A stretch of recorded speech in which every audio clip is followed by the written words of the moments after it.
जय हिंद दोस्तों।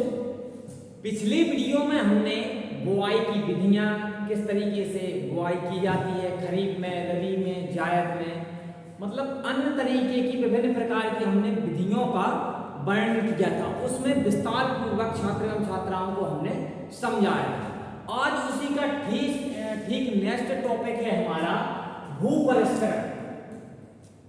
भूपरिष्करण और बगैर भूपरिष्करण किए खेती करना एक असंभव ही मान के चलिए, क्योंकि जब तक भूमि की क्रियाएं, मिट्टी को उथल पुथल करना, मिट्टी को ढेले से महीन करना, ये क्रियाएं नहीं होंगी, जब तक आपकी फसल का उगना एक ना के बराबर ही जो है समझाया। तो आज समझते हैं हम भूपरिष्करण किसे कहते हैं। फसल उगाने के लिए भूमि को तैयार करने की वह प्रणाली जिसके द्वारा भूमि में पौधों की वृद्धि के लिए, भूमि में पौधों की वृद्धि के लिए अनुकूल परिस्थितियों का निर्माण करना होता है, जिनको हम भूपरिष्करण कहते हैं। अब किन परिस्थितियों में किया जाता है, पहले हम इस चीज को समझते हैं कि भूपरिष्करण किसे कहते हैं, मतलब उसको डिफाइन कैसे करते हैं, जो हमने परिभाषा आपको बता दी है। भूपरिष्करण चाहे खरीफ की हो चाहे रबी, अधिकतर इसको हम गर्मियों की जुताई में इसको हम शामिल करते हैं, जो प्लाव वगैरह करते हैं वो अधिकतर गर्मियों की जो है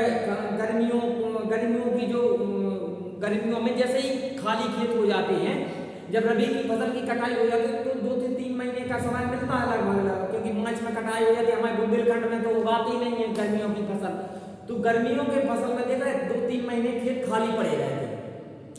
तो जब खेत खाली पड़े रहते तो मतलब जून के पहले, पूरे मई में हम क्या करते हैं, प्लाव चलवाते हैं खेत में। तो जब प्लाव चलवाएंगे खेत में, वो आपने देखा होगा कि बड़े बड़े ढेले लगा, जैसे इधर ट्रैक्टर चला, तो अब जो इधर ट्रैक्टर चला तो बड़े ढेले होते हैं, क्योंकि जो उसके फाल होते हैं उसके प्लाव के, तो उसमें 2 ही होते हैं, मतलब बड़े और वो गहराई भी उसकी अधिकतर होती है 15 से लगभग 20 सेंटीमीटर, 17-18 सेंटीमीटर, लगभग 20 सेंटीमीटर की गहराई तक हो जाता है। तो वो क्या वो पलटता है, मिट्टी को कूड़ काटते और मिट्टी को पलट देता है। क्यों पलट देता है? ताकि मिट्टी के कूड़ हमारे खुल जाए, जो हानिकारक कीट हैं, खरपतवार हैं, और किसी ऊपर है वो नीचे तक जाएंगे, जो नीचे है वो ऊपर आ जाएंगे। तो गर्मियों में जब टेम्परेचर देखना रहता है, तो टेम्परेचर लगने के कारण वो मर जाएंगे, और उसी मिट्टी में वो खाद बन के जो है भूमि की उर्वरक शक्ति को बढ़ाते हैं। तो मतलब अनुकूल परिस्थितियां मिलकर हम क्या होता है, अनुकूल परिस्थितियां मिलने पर ही, जैसे ही हम उसमें जब भूपरिष्करण कर लेते हैं, तो अगली बुआई के लिए हम खेती के लिए तैयार कर लेते हैं। जैसे गर्मियों की हमने जुताई कर दी, जुताई के बाद क्या होता है, कल्टीवेटर को या ट्रैक्टर की टांगों से हम उसको तोड़ देते हैं। जब बड़े ढेले होंगे ना, तो उसको तोड़ना पड़ेगा। जैसे ही बारिश होगी तो 1 या 2 बार बारिश में पानी बरसने के बाद हम ढीलों को मुलायम पड़ जाती है, वो टूट जाती है, उसमें ट्रैक्टर चला के उसके खेत को प्लान कर देते हैं और बुआई की तैयारी के लिए छोड़ देते हैं।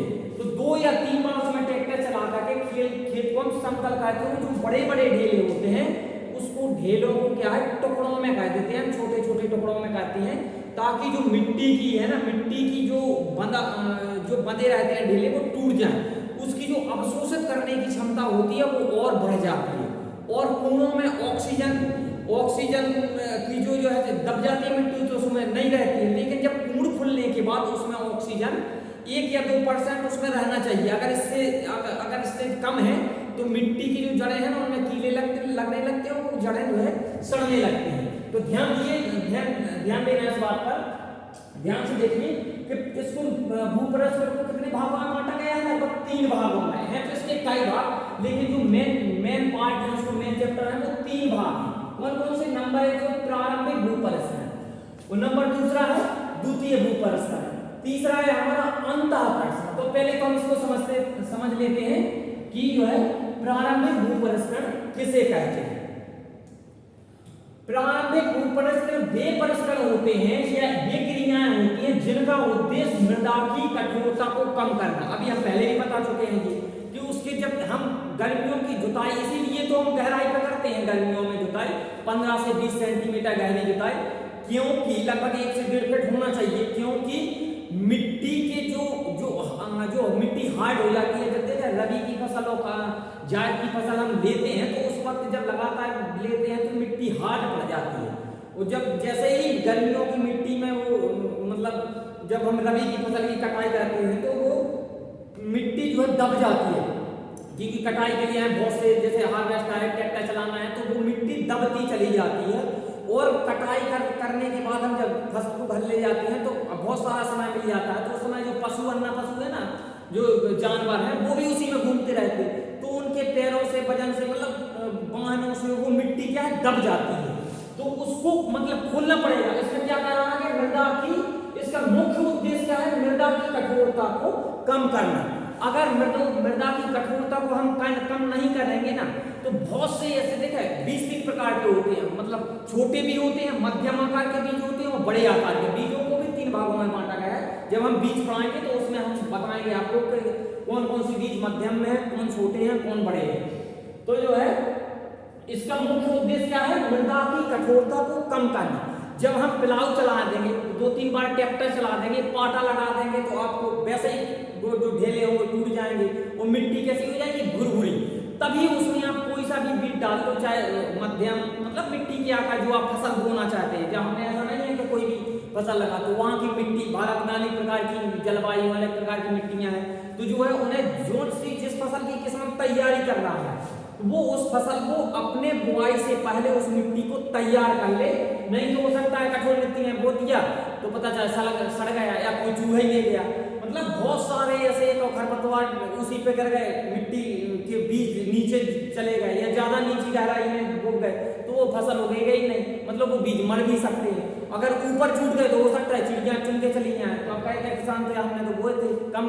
यही कारण होता है कि जब हम बुआई करते हैं तो बुआई में बहुत सावधानी, मतलब जो गांव में भी देख रहे हैं जो मतलब एक लंबे समय से जो बुआई करता है, जो अनुभवी होता है, उससे हम ज्यादातर बुआई करवाते हैं। क्यों? क्योंकि बुआई पे ही उत्पादन निर्भर करता है। अगर बुआई अच्छी हो गई तो आपको परेशानी होना पड़ेगा, जब बुआई अच्छी हो गई तो आप किसान फ्री, एक ऑप्शन से जो अच्छा ऑप्शन रहता है बुआई का उससे फ्री हो जाता है कि हमें बुआई है, बाकी अब सिंचाई खाद देना है तो वो क्रमबद्ध तरीके से होता रहेगा। सेकंड है हमारा द्वितीय भू परिष्करण। अब द्वितीय भू परिष्करण क्या है, मतलब प्रारंभ भू परिष्करण आप समझ गए होते, मतलब बुआई के पहले।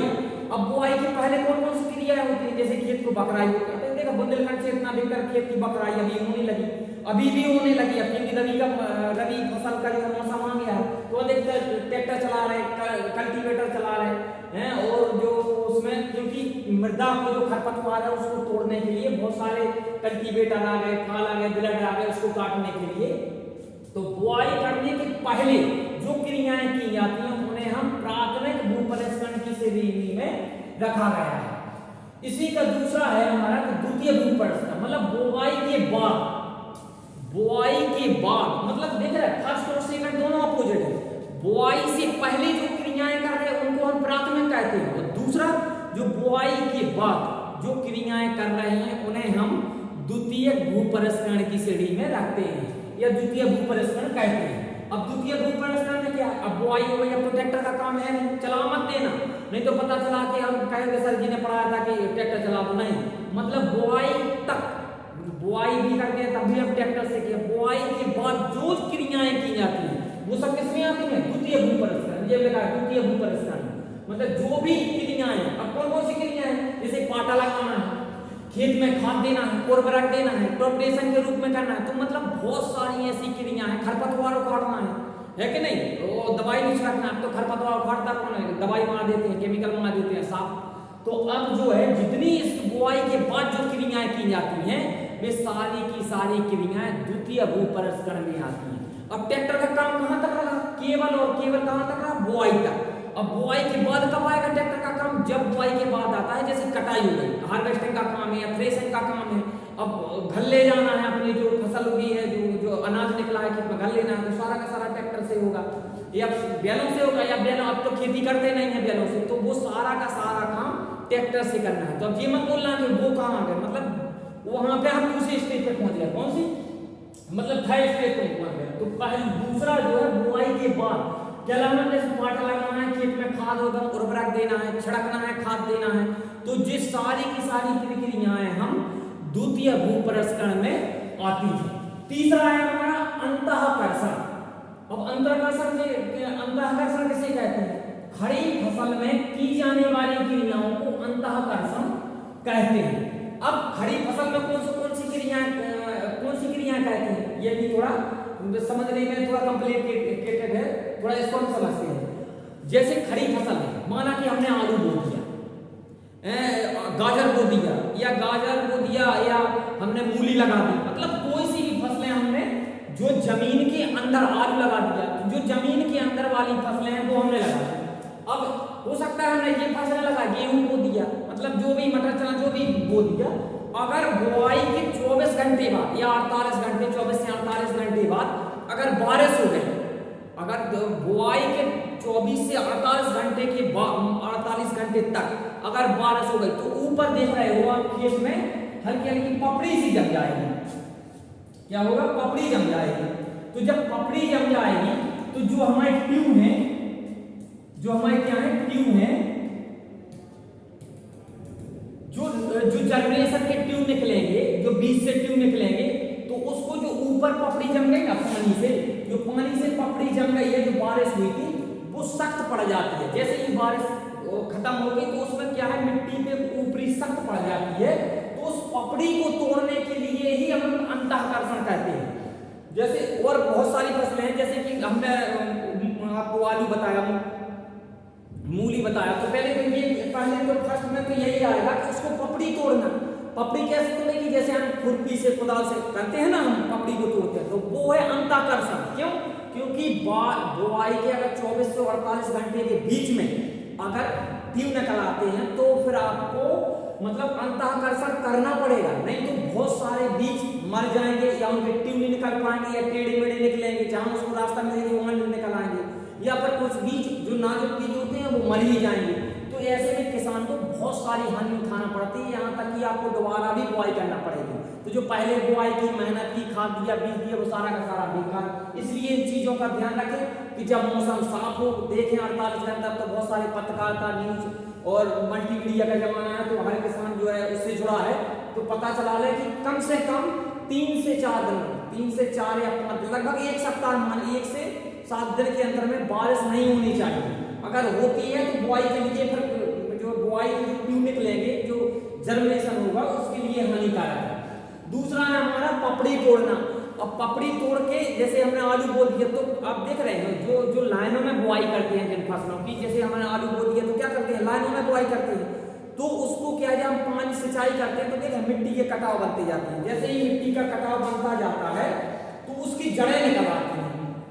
तो जब जड़ें निकल आएंगी तो आलू देख रहे हैं, आलू आपने देखा होगा, आलू हरे पड़ जाते हैं अंदर को, आप वैसे भी आपने देखा होगा बीच बीच में आलू अंदर हरे कलर के पड़ जाते हैं, जो कि बहुत ही हानिकारक है। तो इन चीजों का जो ध्यान रखना है हमें, कि हमें ऐसी चीजें विशेषकर हमें ध्यान देना चाहिए, ताकि इससे जो है किसान लाभ की जगह हानि उठाना पड़ती है और किसान एक हताश हो जाता है।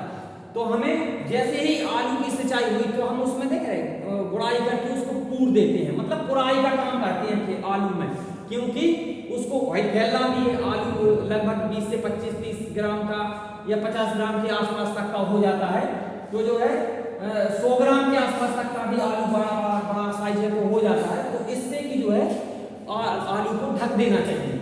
तीसरा है, वो अगला है हमारा अंधी गुड़ाई। अब इसी में ही अंधी गुड़ाई करते हैं, मतलब कुछ फसलें ऐसी हैं जिनमें हम अंधी गुड़ाई करते हैं, जैसे गन्ना हो गया।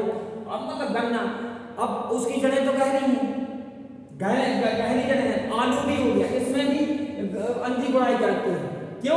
क्योंकि अंधी गुड़ाई का मतलब होता है जैसे हमने खेत में आलू बो दिया, अब सिंचाई हुई या हमने गन्ना लगा दिया, गन्ना जब लगा दिया तो इसमें देखिए पपड़ी जब हम खुरपी चलाते हैं या कुदाल वगैरह जो भी चलाते हैं हम पपड़ी तोड़ने के लिए या मिट्टी को उसकी जड़ें ढकने के लिए, तो इसका ध्यान रखना चाहिए कि जो हम खुरपी चला रहे हैं वो इतनी गहरी ना आ जाए, ताकि जो हमारी मुख्य फसल है उसकी जड़ें कट जाए। उसको बचाना मेन काम होता है अंधी गुड़ाई। ये बहुत पूछते हैं परीक्षाओं में, अंधी गुड़ाई किसे कहते हैं। अधिकतर तो यही पूछते हैं कि अम्लीय गड़ाई क्या होता है, ये किन फसलों में होता है। तो आप समझ गए होंगे कि भूपरिष्करण किसे कहते हैं। भूपरिष्करण के 3 भागों में बांटा गया है। नंबर 1 प्रारंभिक, द्वितीय और तृतीय, और चौथा में हमने बताया आपको अंधी गुड़ाई। और बहुत सारी गुड़ाइयां हैं परिष्करण की है, लेकिन अधिकतर इन्हीं से पूछते हैं क्वेश्चन। नेक्स्ट है हमारा भूपरिष्करण के उद्देश्य। अब इसका उद्देश्य क्या है? मेन तो यही है कि इसका उद्देश्य क्या है, करना क्या है। हम ये इतनी मेहनत कर रहे हैं, इतना बहुत सारा हम कठोर परिश्रम कर रहे हैं इसमें, तो इसका उद्देश्य क्या है? तो पहला है हमारा मृदा में जल धारण क्षमता को बढ़ाना। ये भी बात सही है। थोड़ा इसको समझते हैं कैसे जल धारण क्षमता। जब अगर लगातार किसी मिट्टी, आप गांव शहर देखे होंगे, गांव शहर में या रोड पे जहां पर लगातार वाहन चलते रहते या रास्ता बनी रहती, तो वो मिट्टी दब जाती है। और जो मिट्टी दब जाएगी तो उसमें जो जल जो है रिसोर्स यानी कि जल धारण करने की जो क्षमता होती है वो उसकी घट जाती है। जैसे कि रोड है, अब रोड में तो भाई ऊपर से पक्का रहता है, या जहाँ पे लगातार मशीनें चल रही, जहाँ पर लगातार रास्ता बने, लोग बाग जा रहे हैं या वाहन जा रहे हैं, तो वहाँ देखते होंगे आप कि वहाँ पे जो रास्ता बनी रहती है वहाँ घास फूस बहुत कम वगैरह कम होती है। क्यों? यही कारण होते हैं कि जो मिट्टी जो है वो दब जाती है, उसमें ना तो ऑक्सीजन पहुँच रही, ना मतलब अंदर ही है जो है, बाकी बाहर से कुछ उसमें नहीं जा पा रहा। तो जो है मैंने इसकी जल धारण क्षमता को बढ़ाना। जैसे ही उसमें प्लाव चढ़ाते हैं या कल्टीवेटर वगैरह चलाते हैं, तो जो मिट्टी बार बार मतलब उथल पुथल होती है ना, पलटती है, तो जो कूड़ खुलते हैं, जो कूड़ वगैरह खुलते हैं, वैसे खुलते जाते मिट्टी के, तो जब कूड़ खुलते जाएंगे तो इससे 2 फायदा है। एक तो जो हानिकारक कीट अंदर होते हैं, जो जमा होते हैं मिट्टी के, जो हानिकारक मिट्टी के कीट जमा होते हैं, वो जो है धूप के कारण अधिक धूप लगेगी तो वो मर जाएंगे। जब मर जाएंगे तो इसी मिट्टी में मरेंगे, तो वो भी खाद बन जाती है। और इसके साथ साथ जो ऐसे खरपतवार भी हैं जो किसान को चाहिए। बोता कौन है? खरपतवार। भाई खरपतवार का मतलब ही होता है बिना बोए उगाना, उन्हीं को रोग बोलते हैं, उन्हीं को खरपतवार बोलते हैं। खरपतवार की परिभाषा ही है।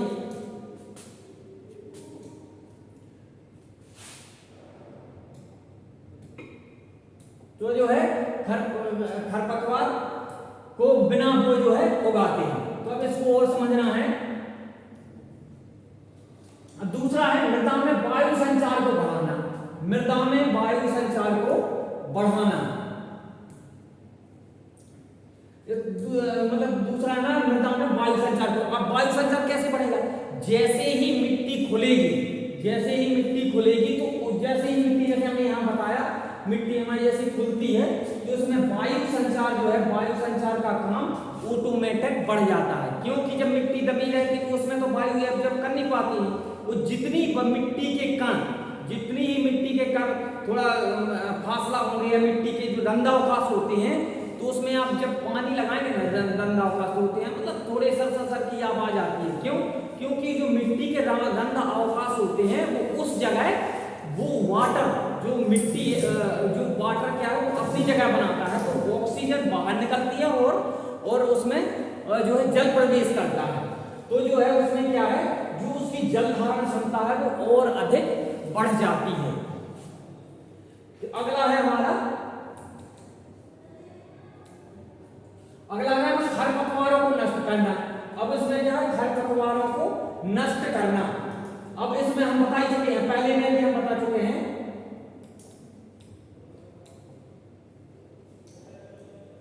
इसमें भी हम बता चुके हैं कि जैसे ही जब उसमें हम प्लाव चलेंगे या खेत में ट्रैक्टर वगैरह चलेंगे, तो ऑटोमेटिक जब चलेंगे तो खरपतवार नष्ट हो जाते हैं।